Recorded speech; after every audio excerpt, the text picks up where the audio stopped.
Bonjour, je vous présente le commutateur téléphonique à voyant mécanique.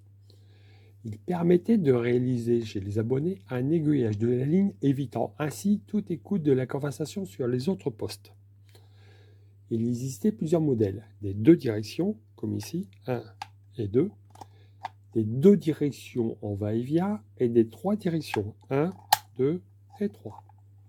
Le voyant mécanique n'était pas présent sur tous les modèles. Il permettait de visualiser la prise de ligne. Le voyant mécanique est en série sur la ligne et en amont du commutateur. Le modèle présent ici date de 1956 et il a deux directions. Voici un exemple d'utilisation. Le commutateur est installé à la maison avec le poste de la maison, le poste de l'atelier. Là, on est branché sur la direction la maison. Si la maison téléphonait, ça marchait.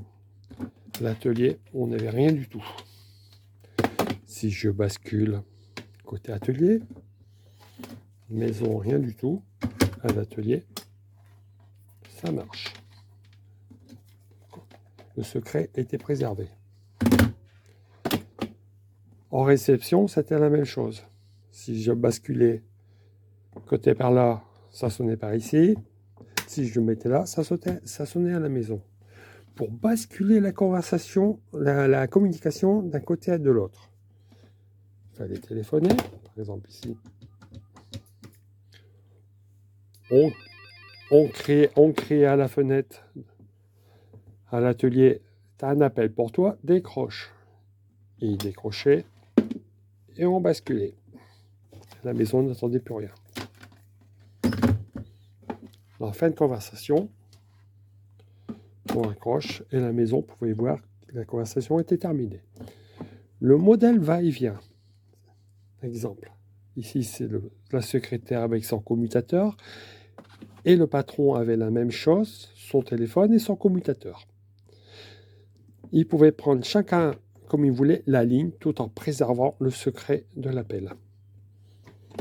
Le commutateur était employé dans beaucoup d'autres utilisations. Par exemple, pour couper les sonneries extérieures, pour bloquer les téléphones, le clavier d'un téléphone, ou le clavier ou le cadran d'un téléphone d'un comptoir.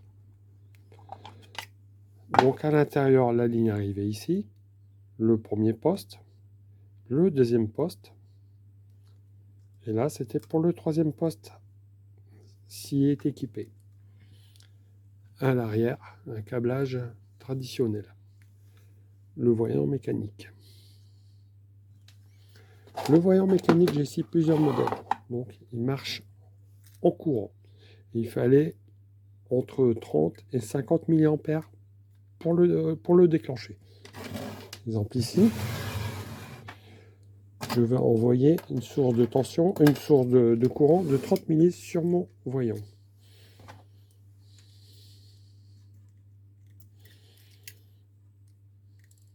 Le voyant déclenche. 30 mA. Un autre voyant. Un autre type de voyant.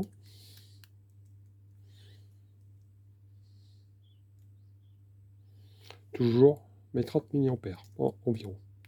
Il existait aussi d'autres voyants en tension. Il fallait lui envoyer une tension et non un courant pour qu'il déclenche. Voilà.